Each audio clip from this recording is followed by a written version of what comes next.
경상북도 포항.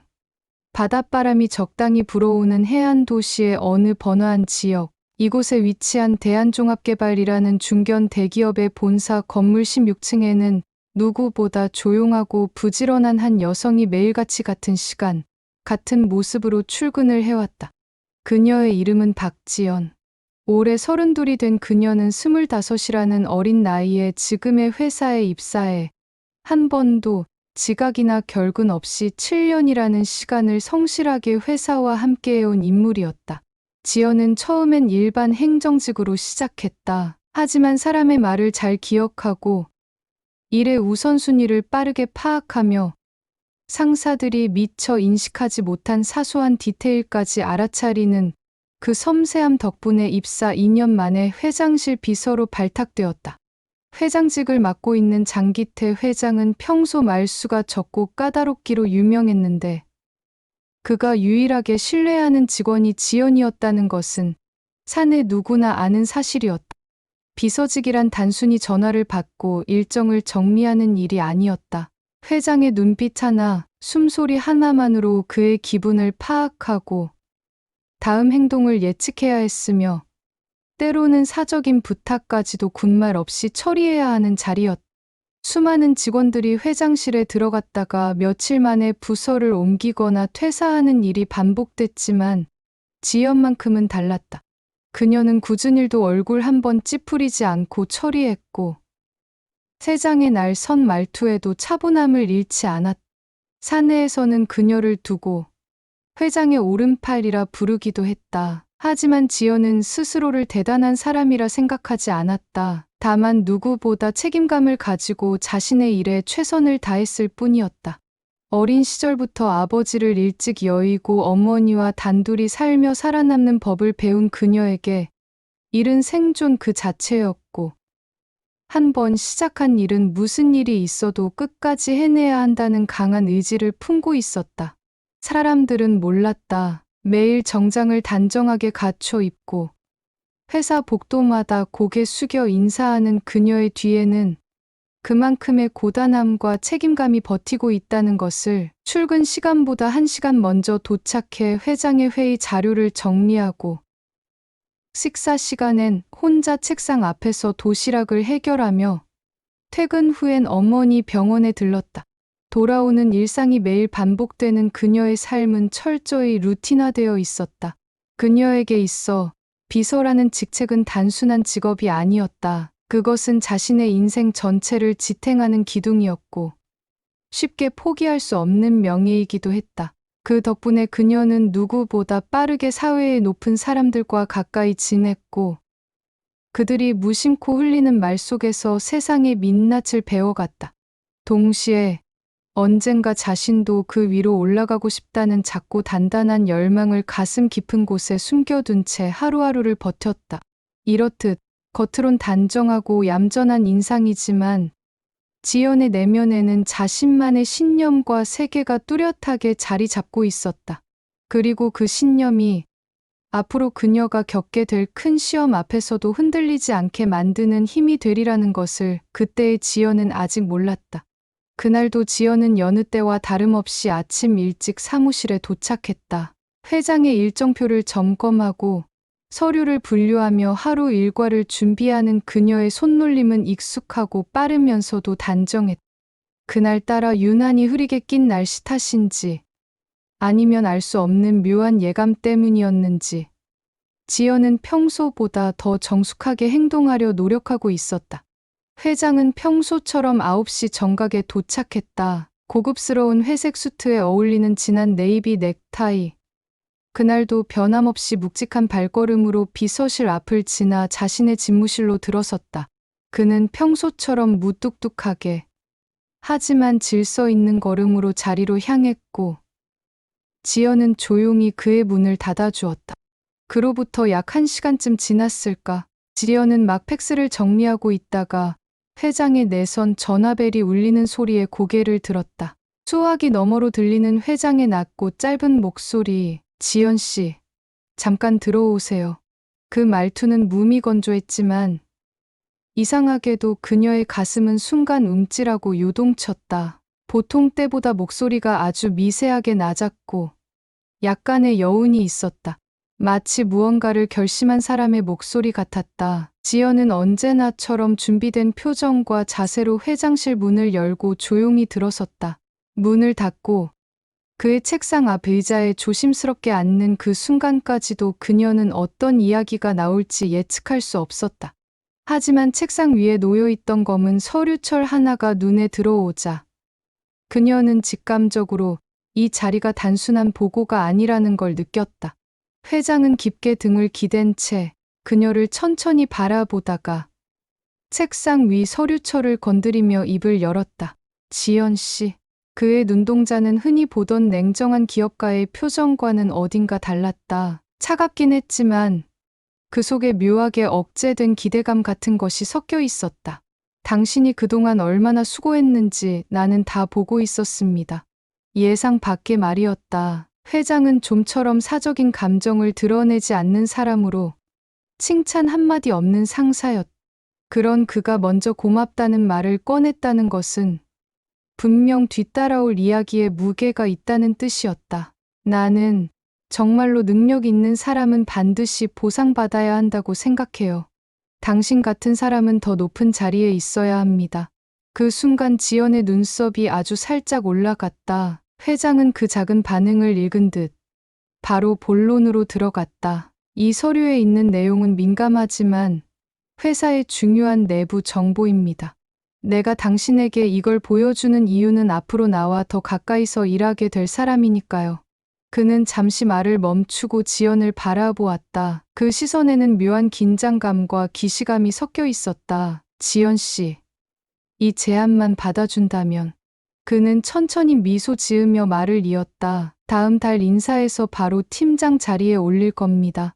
순간 공간 전체가 정지한 듯 느껴졌다. 회장의 말이 끝나자 사무실 안은 이상하리만큼 고요해졌다. 창밖으로는 흐린 구름 사이로 햇살이 비치고 있었지만 지연의 마음엔 뭔가 짙은 그림자가 드리워졌다. 그 말투는 분명 다정하고 배려 깊었지만 동시에 조심스럽고 계산된 말투였다. 마치 시험을 마친 학생에게 정답을 알려주는 선생처럼 지연이 이미 마음속으로 원하고 있을 것이라는 확신이 묻어나는 말이었다.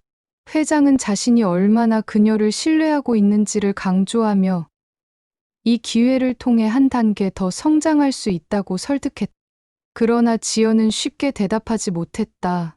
회장이 말하는 이 제안의 구체적인 내용은 언급되지 않았지만 책상 위의 서류와 그의 묘한 눈빛, 그리고 방금 들은 말의 흐름은 그녀의 머릿속에서 빠르게 연결되기 시작했다. 그녀는 무심한 척 고개를 끄덕이며 서류를 향해 손을 뻗었지만 그 손끝엔 미세한 떨림이 있었다. 알 수 없는 무게가 지금 이 순간 그녀의 손끝에서 시작돼 심장까지 번져가는 듯한 느낌이었다. 지연은 속으로 되뇌었다. 왜 하필 지금일까? 왜 나지? 그토록 노력하고 성실하게 살아온 시간이 이제야 빛을 발하는 순간인 줄 알았는데 뭔가 이상했다. 그 기회가 그녀가 바라던 방식이 아니었다. 지연 씨. 회장의 목소리는 이전보다 훨씬 낮고 조용했다. 그는 마치 누군가 들을까 두려운 듯 목소리를 줄인 채 그녀를 바라보았다. 그리고 말끝에 살짝 머뭇거리며 책상 위에 있던 서류철 하나를 조심스럽게 그녀 앞으로 밀었다. 이 제안만 받아주면. 그는 말끝을 흐리며 지연의 눈치를 살폈다. 다음 달 인사에서 바로 팀장 자리에 올릴 겁니다. 그 말은 마치 오랜 시간 준비한 문장을 꺼내는 사람처럼 어딘가 정제되고 계산되어 있었다. 지연은 말없이 서류를 내려다보았다. 검정 가죽 커버의 서류철은 흔한 보고서 폴더와 다르지 않아 보였지만 그 안에 담긴 무게감은 결코 평범하지 않음을 직감할 수 있었다. 회장은 무릎 위에 깍지를 낀 두 손을 올려놓고 말을 이어가지 않은 채 지연의 반응을 살폈다. 서류를 펼치기 전부터 그녀는 이미 많은 것을 짐작하고 있었다. 그가 지금껏 보여준 적 없는 친절한 말투. 직접 자리를 비운 채 그녀만을 위한 이 조용한 시간을 만든 것. 그리고 책상 위에 올려진 단 하나의 서류. 그 모든 것이 비정상적으로 다정한 분위기를 만들어내고 있었고, 지연은 그 안에서 무언가 불길한 메시지를 읽었다. 이 제안이 단순한 업무가 아님을, 그리고 그가 말한 팀장이라는 자리가 쉽게 얻어질 수 있는 보상이 아님을 그녀는 본능적으로 깨달았다. 이 안에 있는 건 조금 민감한 자료들이에요. 외부로 유출돼선 안 되는 것들이고, 그러니까 믿을 수 있는 사람에게만 보여주는 거죠. 회장은 마치 속삭이듯 말을 이어갔다. 그의 입꼬리는 웃고 있었지만 눈동자에는 단 한 치의 흐트러짐도 없었다. 지연은 조용히 숨을 들이마셨다. 책상 앞에 앉아 있으면서도 마치 밀실에 갇힌 기분이었다. 그의 말은 달콤한 약속처럼 들렸지만 그녀는 그 안에서 이상하게 차가운 바람을 느꼈다. 이 제안만 받아주면이라는 문장이 머릿속을 맴돌았다. 지연은 의자에 등을 붙이지 못하고 그대로 고개를 숙인 채 서류를 천천히 펼쳤다. 그녀의 손가락이 종이를 넘기는 순간 무언가 안쪽 깊숙한 곳에서 싸늘한 기운이 올라왔다. 그 서류 속에 담긴 내용은 단순한 내부 자료가 아니라는 것쯤은 지연도 금세 알 수 있었다. 하지만 그 내용을 완전히 읽기도 전에 그녀는 마음속 어딘가에서 작게 울리는 경고음을 느끼고 있었다. 그리고 회장은 아무 말도 덧붙이지 않은 채 그녀가 그 문서를 마주하기를 기다리고 있었다. 지연은 손끝에 묻은 긴장을 애써 누르며 서류를 펼쳤다. 첫 장에는 평범한 문서 양식이 인쇄되어 있었고, 겉으로 보기엔 회사의 재무 보고서처럼 보였다. 하지만 두 번째 장을 넘기는 순간 그녀의 손이 잠시 멈칫했다. 익숙한 거래처 이름 옆에 찍힌 숫자들, 그리고 기타 경비라는 항목 하단에 나열된 수천만 원, 수억 원의 금액들, 그 옆엔 소액 현금 인출 내역과 함께 수기로 적힌 이니셜과 날짜들이 빽빽하게 적혀 있었다. 그녀는 숨을 들이마시고 페이지를 넘겼다. 갈수록 문서의 내용은 구체적이었다. 특정 업체와의 비공식 거래 내역, 임원 개인 계좌를 통한 자금 이동 경로, 심지어 회장 명의의 법인카드를 이용한 고액 지출 내역까지. 그것은 회사 돈이라는 이름으로 포장된 명백한 비자금 운용 보고서였다. 지연은 숨도 쉬지 않고 문서를 읽어 내려갔다. 머릿속에서 계산기처럼 숫자들이 빠르게 정리되었고 문장의 뜻이 빠르게 이해되었지만 그녀는 믿을 수 없다는 듯 한 줄 다시 확인했다. 페이지를 넘길수록 등줄기를 타고 식은땀이 흘렀고 이내 손끝이 서서히 차가워졌다. 이건 단순히 민감한 정보가 아니었다. 이건 범죄였다. 그리고 바로 그 순간 회장이 조용히 입을 열었다. 지금까지 아무한테도 보여준 적 없는 내용입니다. 그의 말은 마치 무게추처럼 사무실 안을 가라앉혔다. 하지만 지연 씨는 믿을 수 있으니까.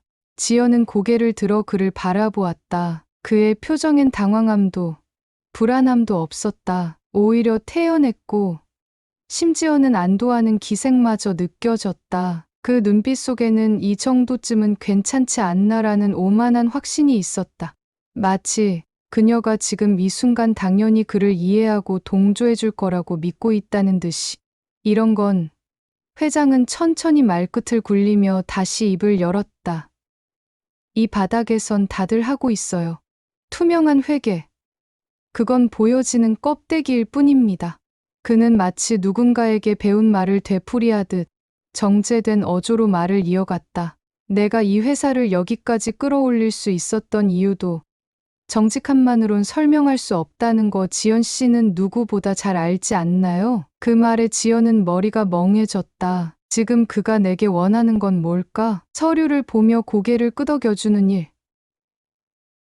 아니면 아무 말 없이 서랍에 넣고 덮는 일? 그녀는 입을 열지 못한 채 침묵했다. 그때 회장은 의자에서 몸을 살짝 앞으로 숙이며 결정적인 말을 덧붙였다. 이건 절대 밖으로 나가면 안 되는 정보입니다. 오직 나와 당신만 아는 거예요. 말은 유려했지만 그 속엔 명확한 암시가 있었다. 절대 발설하지 마라. 그렇지 않으면 지연은 순간 자신이 어디에 앉아 있는지를 다시 자각했다. 회사 내 수많은 권력과 이권이 얽힌 심장부 그 한복판. 회장은 그녀를 신뢰한다고 했지만 그것은 곧 이 사실을 알고도 입을 다물어줄 사람이라는 뜻이었다.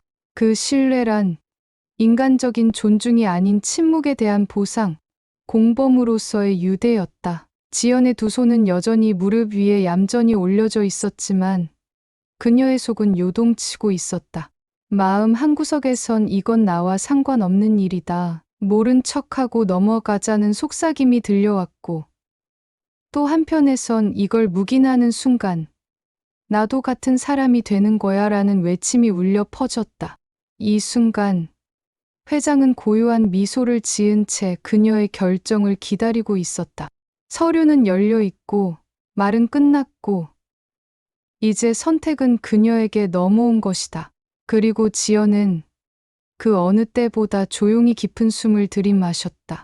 그날 회장실 안은 그 어떤 때보다 조용했다. 서류의 마지막 장을 덮는 순간 지연은 아무 말도 하지 않았다.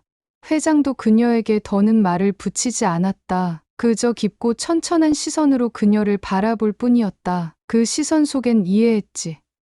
선택은 내 몫이야라는 무언의 메시지가 담겨 있었고 지연은 그 무게를 온몸으로 받아내야 했다. 지연은 시선도 내리지 않은 채 조심스럽게 서류철을 다시 닫았다. 그리고 마치 누가 시키지 않았음에도 자연스럽게 그것을 회장의 쪽으로 밀어 돌려보냈다. 그 작은 동작 하나에도 그녀의 온 신경이 집중돼 있었다. 눈을 마주치면 흔들릴까봐, 감정이 새어나올까봐. 그녀는 단 한마디의 말도 덧붙이지 않았다. 그 순간 회장이 아주 짧은 웃음을 터뜨렸다. 그건 기묘한 웃음이었다. 만족감인지 안도감인지 아니면 그저 지연의 반응을 확신했던 사람만이 짓는 오만한 웃음이었는지 알 수 없었다. 그는 마치 오래 전부터 이 상황을 예측이라도 한 듯 느긋하게 말문을 닫았고 그녀에게 더는 묻지 않았다. 지연은 조용히 자리에서 일어섰다. 다리에 힘이 들어가지 않는 듯한 기분이 들었지만 의자에서 몸을 일으킬 때조차 그녀는 흐트러지지 않았다. 늘 그랬던 것처럼 허리를 펴고 단정한 자세로 회장에게 목례를 했다.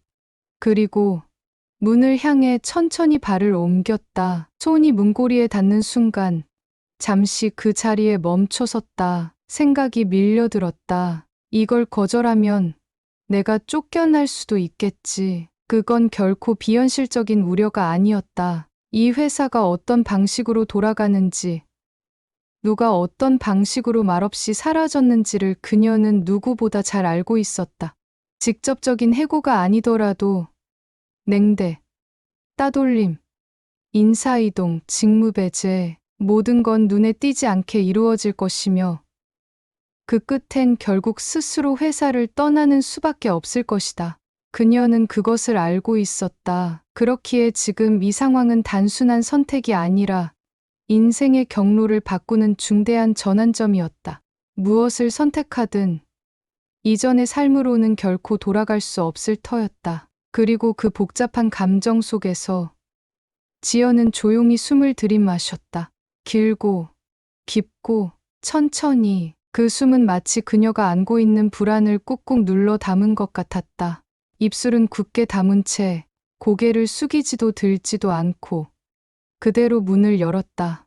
회장의 사무실 문이 조용히 열리며 복도의 공기가 그녀의 피부에 닿았다. 하지만 이상하게도 그 공기는 차갑고 낯설었다. 늘 지나던 그 복도, 익숙한 사무실인데도 불구하고 지연은 마치 다른 세계에 들어와 있었던 것처럼 느껴졌다.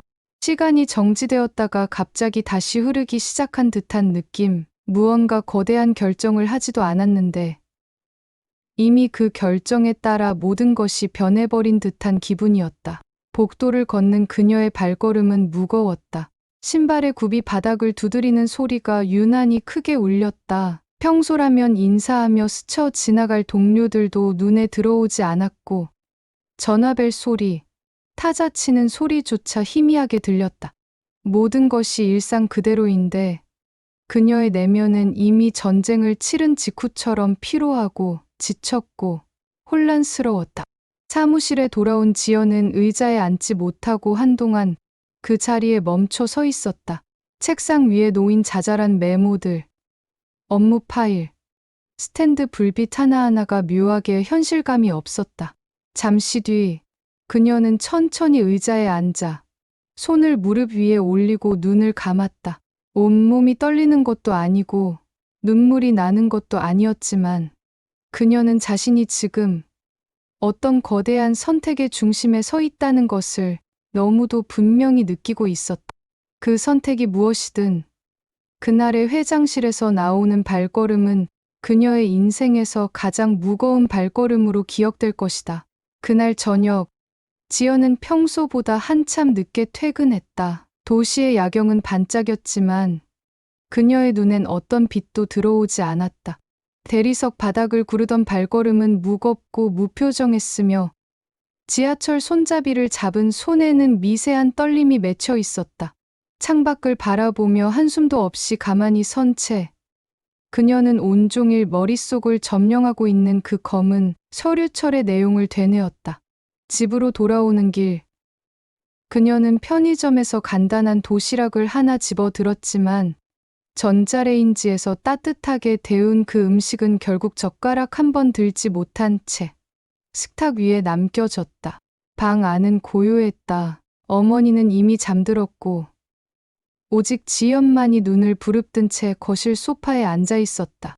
불을 끄지도 TV를 켜지도 않은 채 그녀는 온통 어둠 속에서 자신과 싸우고 있었다. 이걸 그냥 모른 척하고 넘어가면 나 하나 편하겠지. 아무 일도 없던 것처럼 일상을 이어가면 돼. 그런 사람들 많잖아. 하지만 그걸 알면서도 가만히 있는 내가 나를 어떻게 봐야 하지? 그녀의 양 어깨에는 묵직한 추 2개가 매달린 듯했다. 한쪽은 생존이었고 다른 한쪽은 양심이었다. 회장이 약속한 팀장 자리, 연봉 인상, 높은 자리에서의 안정된 삶, 그 모든 것이 이제 손에 닿을 거리였다. 하지만 그 대가는 침묵이었다. 그리고 침묵은 곧 공모였다. 시간은 새벽 2시를 넘어가고 있었지만 지연은 눈을 감을 수 없었다. 손에 쥐고 있던 스마트폰을 들었다가 놓고 다시 들었다가 다시 내려놓기를 수십 번.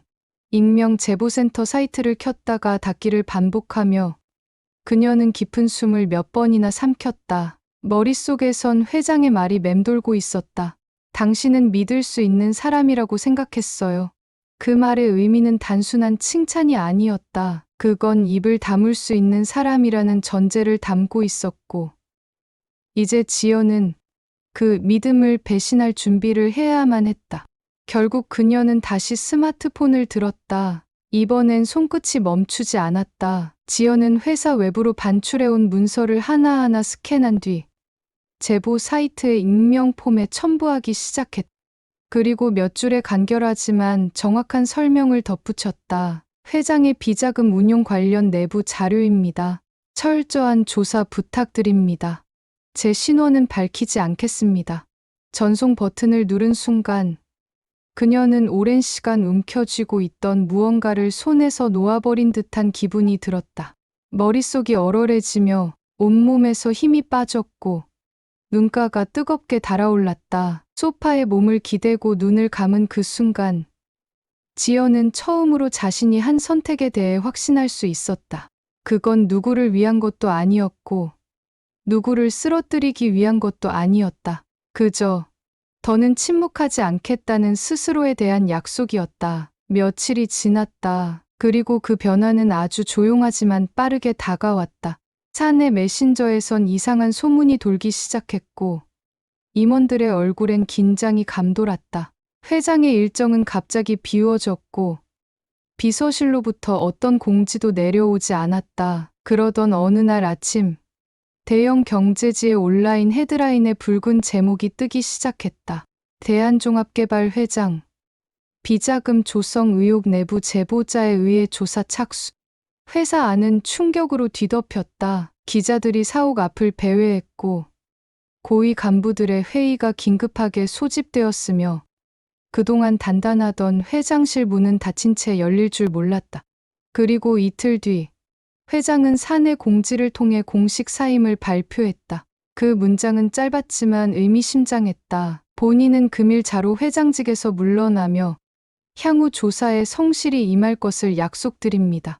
지연은 그 공지를 조용히 바라보았다. 그리고 아무 말도 하지 않았다. 자신이 한 선택이 누구에게는 배신으로, 누구에게는 용기로 보일 수 있겠지만 그 어떤 시선에도 흔들리지 않겠다는 다짐을 조용히 품은 채 그녀는 여전히 자신의 자리에서 묵묵히 하루를 시작했다.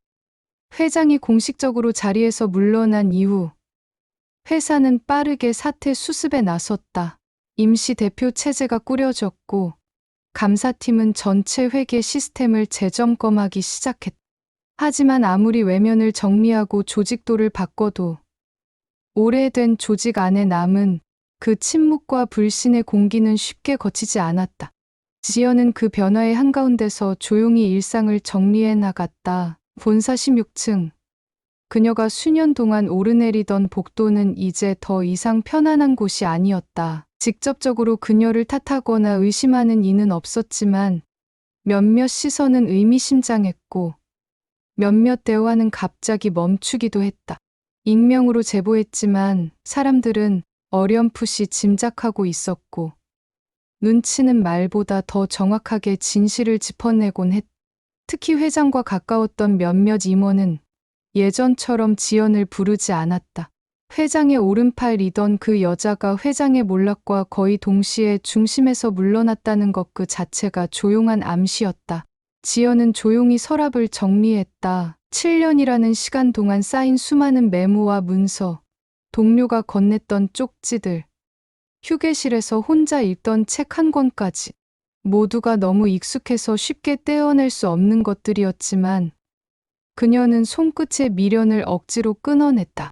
그리고 마지막 날 아침 그녀는 사직서를 제출했다. 그 사직서는 어떤 원망도 변명도 담기지 않은 간결하고 단단한 글이었다. 개인적인 사유로 퇴직합니다.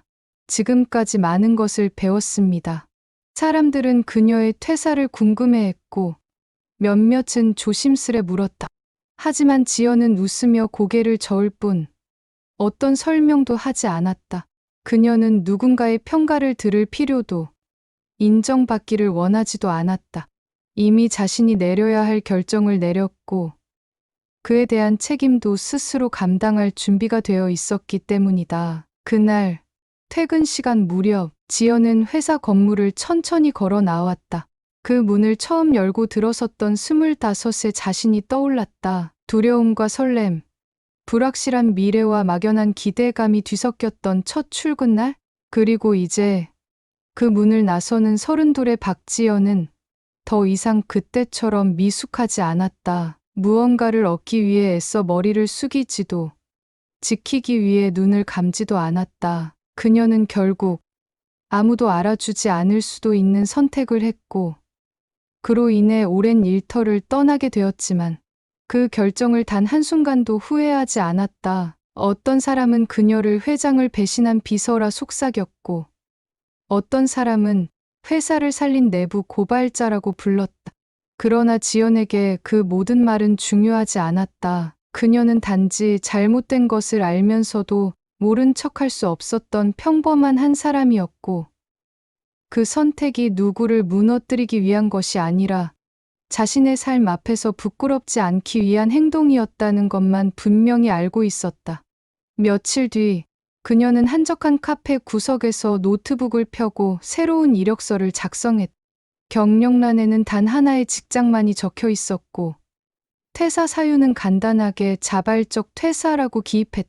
그러나 자기소개서 마지막 문장만큼은 그녀다운 문장으로 남겨두었다. 저는 비록 팀장 자리에는 오르지 못했지만 제 양심은 언제나 가장 높은 곳에 두고 살아갑니다.